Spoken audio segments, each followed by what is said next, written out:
예, 목요일 묵상의 시간입니다.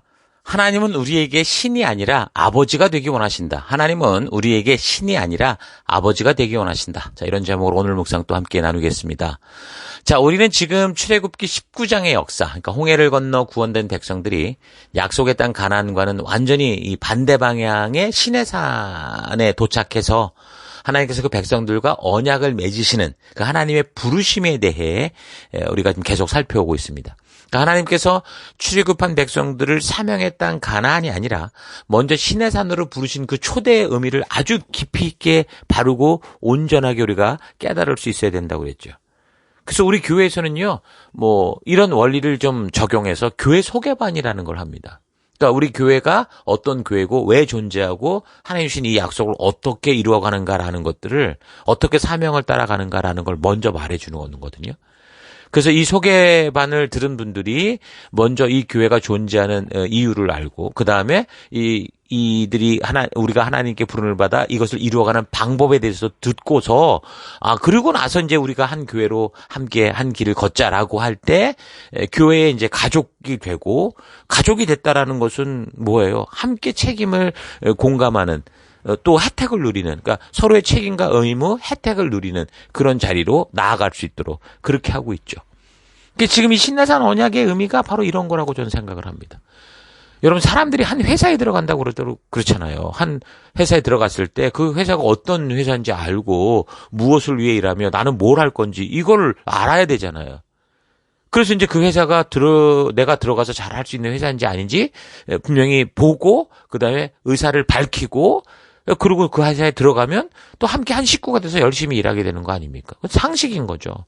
여러분, 이곳에 우리가 호주에 사는데 호주 시민권을 받을 때 그렇게 하잖아요. 어느 나라 시민권을 만약에 받는다고 하더라도 분명히 이 나라가 존재하는 이유, 이 나라의 역사로부터 우리가 함께 이 사회를 지키기 위해 해야 될 것들, 이 나라의 법도와 규례와 명령과 계명을 함께 따르겠다. 그러니까 더불어 함께 보다 나은 나라를 만들겠다. 이런 동의가 있어야 그 다음에 한 시민이 될 수 있잖아요. 그러니까 하나님 나라 백성 되는 것도 복잡한 게 아니고 사실은 하나님이 창조한 원리 안에서 똑같은 원리가 적용이 되고 있는 거예요. 교회만 오면 특별해지는 게 아니에요. 교회만 오면 눈 감으면 뭐가 휙휙 왔다 갔다 하고 누가 번쩍번쩍 대 그런 게 아니라고요. 지금 이 세상 나라로부터 구원된 백성들이 이 세상의 그 썩은 나라, 죽음의 나라로부터 구원된 백성들이 이제 하나님 나라에 속한 그런 하나님의 자녀가 될 때 당연히 그 나라의 통치자와 그 나라의 백성으로서의 역할과 이 정체성을 바르게 알고 그 나라의 역사를 알아야 되잖아요. 그리고 그 나라 백성답게 살아가는 약속과 언약을 온전히 알아서 거기서 지금은 내가 뭘 해야 되는구나 이런 사명을 알아가는 이건 당연한 거예요. 그래서 이 시대를 살아가는 우리도 이런 하나님 나라 백성이 되는 과정들을 이 출애굽 역사를 통해 잘 분별하고 그래서 내가 어떤 과정 중에 있는지 어떤 과정을 바르게 이루지 못했는지 이걸 잘 알아서 우리가 걷는 믿음의 길에서 온전한 믿음으로의 여정을 만들어가야 되는 겁니다. 지금까지 교회를 다니면서 그래서 이런 하나님의 부르심과 초대를 들어본 적도 없고 이런 길을 걷는다고 내가 뭘 하고 있는지도 모른다면 오늘 이 말씀을 듣고 살피는 이런 기회를 통해서요. 내가 어떤 부르심을 받았는가 좀 깊이 되새겨 보시고 그리고 이 교회가 어떤 목적을 향해 하나님은 어떤 뜻을 향해 우리를 이곳에 있게 하셨고 나를 부르셨는가. 그래서 나는 이곳에서 이 공동체에서 어떤 책임과 의무가 있고 어떤 혜택을 누리며 살아갈 수 있는가. 좀 잘 아시기 바랍니다. 이스라엘 족속들이 홍해를 건너서 시내산, 그러니까 교회까지 온 것처럼 여러분들도 각자 어떤 이유를 통해서든 지금 교회에 나와서 말씀을 듣는 이 자리에 있게 됐습니다. 그렇다면 다른 종교적인 것에 익숙해지기 전에 무엇이 믿음이고 무엇에 대한 믿음이고 하나님이 누구시고 하나님이 나를 누구라 하시고 나에게 무엇을 하기 원하시는가 먼저 바르게 알 수 있기를 바랍니다. 그게 우리가 한 공동체 속에서 한 교회 속에서 한 셀 속에서 믿음의 길을 걸으며 바른 신앙을 할 수 있는 첫 걸음이에요. 하나님의 음성을 듣고 부름을 받는 것은 무슨 기적적인 신비 체험을 통해 생기는 게 아닙니다. 하나님은 하나님의 역사와 진심이 담긴 이 성경을 통해 기록을 통해 말씀을 듣는 이 사람들이 분명하게 듣고 깨닫고 이해할 수 있도록 하셨어요. 그러니까 우리가 이해가 된다라는 것은 하나님의 부르심을 듣고 있다라는 거예요. 초대를 받고 있다는 거예요. 그러니까 믿고 안 믿고는 그 다음 문제인 거죠. 하나님이 지금 당신이 하셨던 일들과 그로 인해 나를 부르시고 지금 이 언약에 왜 초대하시는가? 이 언약에 초대하셔서 뭘 하시는가? 이걸 먼저 어떻게 해요? 이해하고 깨달아야 되는 거예요. 그래서 듣고 깨닫고 이해가 되면 그 다음 그 하나님의 부르심을 믿을 것인가 안 믿을 것인가. 그 하나님의 부르심을 들은 하나님의 부르심대로 갈 거냐. 그 선택은 각자에게 달린 거라고요. 의식도 없이 홍해를 건너나와서 됐다. 그게 아니고 의식도 없이 홍해를 건너나와 구원을 받았지만 이제 그 구원받은 사람들이 정신 차리고 하나님의 부르심을 듣고 이제 그 부르심 앞에 함께 화답하고 응답하는 거. 이게 예수를 믿는 거예요. 이게 하나님을 믿는 거예요. 이게 바로 하나님께서 우리를 당신의 자녀로 삼으시고 동행하시는 동행자로 삼으시는 하나님의 첫 부르심이라는 거예요. 그래서 우리의 믿음은 복에 대한 문제 이전에 이게 관계에 대한 문제예요.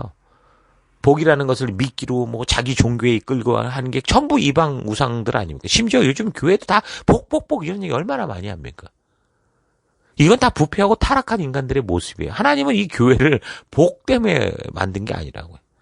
여러분들이 누군가와 친밀한 관계를 가지고자 할 때 생각해 보세요. 그 친밀한 관계의 조건이 나에게 돈을 줘야 되고 뭐 치성을 늘 바쳐야 되고 아침마다 정한수 떠놓고 그래야 된다는 거라면 이게 어떻게 인격적인 친밀한 관계가 되겠습니까? 그럼 비즈니스 관계죠. 그냥 남을 이용해 먹고자 하는 사기 행각과 다를 바 없는 거예요. 사람과의 관계에서 그 관계를 유지하기 위해서 어떤 조건을 다는 거, 이건 어떤 경우도 옳지 않아요. 사람과의 관계에서 친밀해지기 위해 어떤 의도적인 조건이 개입된다. 이거는요, 더 이상 바른 관계가 아니에요. 이용하는 관계. 그런 거죠. 그래서 하나님은 지금 그 백성들을 그런 온전한 인격적 관계로 부르시는 거죠. 어떤 비즈니스를 부르는 게 아니야. 내가 너를 창조하고 보호하고 책임질 테니까 너는 종교적인 치성을 드려라. 교회에서 좋은 그 건물 만들어라. 많은 헌금 내라. 이렇게 하는 게 아니라고. 하나님 깡패가 아닙니다. 내가 너희를 지켜줄 테니까 나에게 상납감을 줘라. 말도 안 된다고요. 자기가 지켜주고 대신 상하는 보상을 받겠다는 조직 폭력배가 아니란 말입니다. 그러나 많은 교인들이 이런 식으로 하나님을 이해해요. 많은 강단에서 뭘 가르쳤는데 어떻게 보면 결국 이렇게 이해가 되도록 가르쳐요. 그 가르침들이 얼핏 보면 비록 종교적인 언어고 성경의 얘기를 하고 있는 것 같은데 근데 결국 우리에게 남는 것은 그러니까 돈 내라는 건가? 뭐 이런 식인 거죠. 결론적으로 돌아보면 지극정성 바쳐라. 그에 상하는 복을 받을 수 있다. 이런 조폭 두목과 같은 하나님으로 이렇게 남게 되는 그런 경우가 많죠. 그래서 하나님의 뜻이 담긴 이 성경을 역사와 더불어 바르고 온전히 우리가 알아서 하나님에 오해하지 말고 착각하지 말고 목사들이 뭘 전하든 그것이 말씀 안에서 온전한가를 분별하면서 하나님과 온전한 인격적 관계, 그 존재로 하나님 백성답게 신실한 관계로 나아가는 그런 우리가 돼야 되는 거예요. 자, 그래서 계속되는 내용을 살펴보면 지금 이 이스라엘 백성들이 언약을 기쁨으로 맺고자 했기 때문에 어떻게 해요? 하나님을 만날 수 있는 그 장소로 이제 하나님께 나아가게 돼요. 그래서 그냥 무조건 나간 게 아니라 그 만남을 위해서 하나님이 미리 이 백성들을 성결케 준비케 하시고요. 옷을 빨고 뭐 이런 거 막 시키는 거예요. 이게 뭐냐? 이게 도대체 하나님을 만나는데 보이지도 않는 하나님인데 이걸 만나는데 어떻게 도대체 뭘 갖고 준비를 하게 하느냐? 생각할 수 있지만 이건 왜 그러냐면 사람들의 생각이라는 게 하나님이 보이지 않으니까 자꾸 다른 곳으로 빠져갈 수 있어요. 내가 원하는 대로 하나님을 각색할 수 있다는 거죠. 그래서 그렇게 하지 않게 하기 위해서 집중케 하시는 거예요. 하나님이 이렇게 명하셨는데 모세는 한 가지를 더 붙여서 얘기했어요. 남자들로 하여금 여자를 가까이 하지 말라. 이런 얘기까지 했어요. 그러니까 하나님을 만나기 전에 사람이 욕심과 쾌락에 탐닉되는, 그러니까 익숙한 대로 그냥 이렇게 지내다 보면 하나님도 제대로 보지 못한다는 거예요. 익숙한 나의 신, 내가 생각하던 그런 우상이라고 생각할 가능성이 많기 때문에 그래요. 욕심, 본능에 충실한 것 자체가 우상 숭배거든요. 익숙한 삶을 살아가는 게 함정이에요. 하나님 앞에 나아가기 전에 그래서 스스로 자연스럽게 튀어나오는 본능, 익숙한 삶, 욕심들을 절제하고 애써서 절제하고 멈춰선 그곳에서 하나님을 깊이 생각할 수 있는 자세가 바로 예배자의 자세고 성도의 기본 자세인 거예요. 그래서 주일에 예배가 있기 전에 이 토요일 같은 이런 시간들을 잘 활용해야 되는데 뭐 밤늦도록 파티를 즐긴다던가 영화 드라마에 빠져 있다던가 그러니까 자기 원하는 걸 즐기느라고 밤새 그냥 눈 시뻘겋게 있다가 그리고 그 예배에 나오면 어떻게 되겠습니까? 집중이 되겠어요? 이미 정신이 흐트러지죠. 사람의 몸에는 한계가 있어요. 안식일을 주시는 이유가 있다고요. 쉼이 필요한 이유가 있는데 이미 다 소진시켜버리고 예배에 오면은 뭘 집중할 수 있겠습니까? 뭔가 눈이 동그래도 대충 듣는다는 거죠. 여러분 주일 예배를 통해 하나님의 임재 앞에 그 예배 앞에 나아간다고 할 때 그 전에 여러분의 6일의 삶이 어떤지를 우리가 되돌아봐야 돼요. 하나님 앞에 나아갈 때는 순결하고 준비된 마음, 긴장된 마음이라는 표현은 그렇지만 분명히 깨어있는 마음이 필요합니다. 그래서 토요일을 통해 주일을 준비하고 하나님께 거룩한 만남을 준비하는 거룩한 토요일을 만드는 게 주일에 건강한 예배를 온전한 예배를 드릴 수 있는 성도의 모습이겠죠. 그러니까 거룩한 토요일 정도가 아니죠. 그 토요일이 거룩하기 위해서는 또 금요일이 거룩해야 되고 금요일이 위해서는 목요일이 그러니까 날마다의 삶에 하나님과 동행의 삶이 있어야 거룩한 하루하루를 살아갈 수 있는 거예요. 그래서 하나님의 뜻과 의도를 살아가는 거룩한 그 일주일을 우리가 살아간다면 우리가 그때 서 있는 게 어디가 되든 예배당이 아니어도 진정한 예배자가 될 수 있어요. 그 말씀을 통해 우리가 바르게 깨닫고 성령의 인도를 직접 받을 수 있다 그 말인 거죠. 여러분 하나님은 우상이 아니기 때문에 사람들에게 인격적으로 분명하게 어떻게 만나야 된다라는 가이드를 주시는 거예요. 그래서 그런 약속과 가이드가 지켜지지 않을 때는 너 위험하다. 그러니까 예를 들면 이거는 제가 전방에 근무할 때 그쪽에는 그 탱크가 들어오는 지역이었기 때문에 과거 6.25 때 엄청난 그 지뢰들 많이 심어놔가지고 지금도 처리가 되지 않은 데가 있어요. 그래서 훈련 나가다 보면 산속에 이 철망을 가려놓고 지뢰지대라고 써있는 데가 있는데 아니 그렇게 분명한 경계선을 줬는데 꼭 거기 들어가서 터지는 애들이 있다니까요.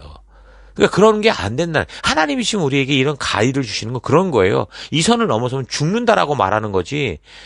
죽음이 도사리고 있다. 너 여기 건너가는 순간. 그러니까 아우토반 고속도로를 무단횡단하면 어떻게 되겠어요. 그런 거 얘기를 하는 건데 이게 착각을 하지 말아야 되는 거예요. 그래서 이런 약속을 지켜주지 않을 땐 죽을 수 있다라는 걸 상기시켜 주세요. 그러니까 정확히 말하면 관계가 깨진다는 거겠죠. 당연히 하나님 말씀하시는 거 귀뚱으로 들으면 관계가 깨지기 마련이죠. 하나님과의 문제만이 아니라 부부끼리도 그래요. 서로 말하는데 그냥 귀뚱으로 듣고 그러면 결국 서로 소홀하게 되고 깨지게 되는 거예요. 이런 말씀을 근거로 볼 때 정말 우리가 하나님을 믿는 것을 대충 생각해서는 안 된다는 거예요. 아무 생각 없이 지내거나 자기 욕심대로 익숙한 삶을 살다가 그냥 예배에 쑥 익숙하게 나와 이런 게 예배가 아니에요. 하나님과의 만남의 의미와 하나님의 뜻을 바르게 분별하기 위해서 늘 말씀대로 준비하는 삶의 습관을 가지고 예배 때는 더욱더 긴장된 모습으로 나와서 그 말씀을 귀 기울여 듣고 그 말씀 속에서 하나님의 음성을 듣는 그런 자세가 필요하죠. 그래서 우리가 믿음에 있어서 좋은 게 아니야 이런 식의 믿음은 성경에 없어요. 여기 신해산 언약에서 사람들이 하나님께 가까이 오면 안 된다고 말하는 거는 무슨 특별한 문제가 있어서가 아니라 이런 거예요. 사람들이 하나님을 생각하고 대하는 익숙한 방식에 자칫 빠지면 어떻게 돼요? 우상으로 착각할 수 있기 때문에 그러는 거예요. 여러분, 이 사람들이 그 이집트에서 400년을 살면서 어떻게 했어요? 저들이 만났던 이집트 우상들에 대한 지식은 전부 미신적이었다니까요. 신을 인간의 마음대로 각색해요. 자기 편리에 따라 우상의 형태를 바꾸고 자기 욕심대로 행하는 게 우상이잖아요. 그래서 신이 자기들의 상황과 환경에 맞지 않고 내 마음에 맞지 않으면 막 고쳐요. 자기들의 유익에 맞도록 각색하고 바꾸면 되는 그런 식으로 온 세상의 사람들이 우상을 섬기거든요. 그래서 이 세상 나라 곳곳에 별의별 신들이 다 있는 거예요. 얼마나 아니 신이 그렇게 많으면 도대체 뭐가 신입니까? 흔해 빠진 게. 근데 일본에 중국에 수백만의 신이 있다고 하니. 근데 아이러니한 건 뭐냐면 그렇게 인간들이 욕심에 따라 만들어낸 자기 생각의 결과인데 나중에는요. 이 자신들이 만든 이 생각에 자기가 속아요. 가짜 신에 의해서 스스로 조정당해요. 그것뿐만이 아니라 어떻게 해요? 자기 자손들까지 다 여기에 속게 만들어버리는 거예요. 그러나 창조의 하나님이 말씀하시는 인격적 신앙은 절대 그렇지 않습니다. 하나님이 창조하셨기에 하나님의 뜻에 맞게 나를 이해하고 나를 만들어가는 거. 이게 핵심이에요. 인간이 신을 만드는 게 아니라 하나님이 인간을 만드시는 거예요. 그래서 하나님께서 인격을 가지고 그런 당신을 닮은 인격을 지닌 사람들에게 말씀하시는 거기 때문에 함께 약속하고 이것을 그 약속대로 신중하게 지키지 않으면 그 관계가 깨지고 무너지는 거죠. 그래서 하나님이 이런 사실을 분명하게 알게 하심에 있어서 어떻게 일을 하시냐. 대충 그렇게 말하는 게 아니라 마치 의사들이 수술을 할 때 대충 알고 수술하는 게 아니잖아요. 사람의 몸을 한 부분만 하는 게 아니라 전체 모든 기능을 확실하게 알고 그리고 이 수술에 임할 때는 장난이나 대충 하지 않지. 술 한잔 먹고 이렇게 하지 않잖아요.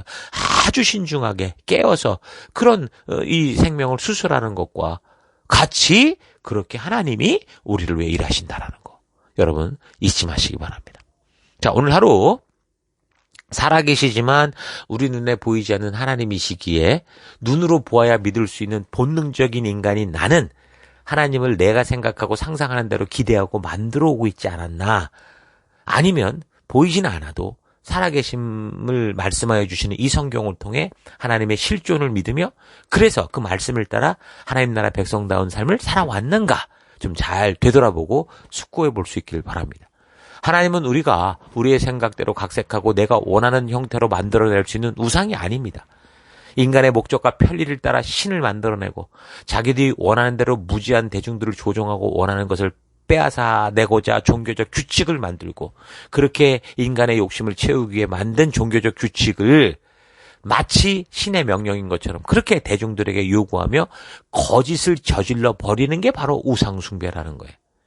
그래서 하나님은 하나님의 존재를 인식하고 믿고 따르고자 하는 이들에게 또 다른 우상의 하나로 존재하는 게 아니라 진정으로 모든 만물과 인간을 창조하신 창조주 하나님으로서 구원의 은혜를 받은 성도들이 당신을 닮은 인격적 존재로서 인격적 관계가 가능할 수 있는 그런 길로 인도하시는 거예요. 하나님은 우리에게 신이 아니라 아버지 같은 그런 관계가 되기를 원하세요. 우리를 만드셨잖아요. 그것이 이제 바로 마라 그 사건으로부터 언급을 했던 규례와 법도 다시 말해서 인격적 존재이기에 가능한 이 약속을 통해 이제 이런 관계를 깨닫게 하시죠. 그래서 성경의 명령과 규례는 어떤 협박이나 종교적 규제, 우리의 죄악을 알게 하는 그런 기능이 아니라 하나님과 인격적 관계가 가능하게 하는 하나님의 배려요, 축복이요, 사람을 존중하고 사랑하는 그 사랑하는 하나님의 놀라운 은혜인 거예요. 이 세상을 살아가며 한 인격과 서로 존중하며 존경하는 관계가 되기 위해서 상대방을 각색하고 마음대로 조작하는 게 아니라 그 모습 그대로 존중하고 그 사람의 뜻을 그대로 받아들이고자 하는 신중함이 필요하듯이 우리가 하나님께 나아가고 그와 동행함에 있어 그런 똑같은 신중함을 가지고 그래서 하나님을 우상 취급하지 말고 하나님이 계시하여 알게 하시고 명하시는 뜻을 따라 그 말씀의 가치를 따라 살아가는 여러분 되기를 바랍니다. 하나님은 우리에게 신으로 존재하는 게 아니라 아버지로 존재하게 원하신다는 이 놀라운 축복과 은혜를 잊지 마시고 오늘 하루도 여러분의 삶 속에서 그런 믿음의 길을 걷는 여러분 되기를 주의 이름으로 축원합니다. 자, 오늘 하루도 힘내십시오. 잠시 기도하겠습니다. 하나님께서 복잡하리만큼 인간들에게 규례와 약속, 명령을 주시는 것은 사람을 조종하고 통제하려는 게 아니라 하나님을 닮은 너무도 엄청난 자유주의를 지닌 인격들이 안전하고 행복하게 살게 하기 위함인데 하나님 주시는 율법과 명령들을 종교적 통제를 위한 것처럼 생각하고 우리가 지킬 수 없는 것으로 치부하며 살아왔던 삶을 회개합니다. 하나님께 나아감에 있어 세상의 한 우상과 만나는 식으로 생각하지 않고 진정으로 살아계신 하나님, 인격적 하나님, 인격적으로 살아계신 하나님 앞에 나아가는 신중함을 가지고 내 생각과 내 뜻대로가 아닌 하나님께서 알게 하시는 그 뜻을 따라 나아가는 내가 되기 원합니다. 우리 하나님께서 주신 규례와 율례를 사랑하여 주야로 묵상하며 하나님과의 관계가 온전한 관계로 나아가도록 주님의 진심을 바르게 알아가는 그런 하루하루 내가 그 길로 걷는 내가 되길 원합니다. 하나님은 나에게 신으로 군림하려는 게 아니라 나의 아버지가 되어 동행하시는 그런 하나님이라는 거 잊지 않고 내 삶의 곳곳에서 우리 하나님과 믿음 따라 승리하는 우리가 될 수 있도록 인도하여 주옵소서. 함께 하심을 감사드리고 예수님 이름으로 기도했습니다. 아멘.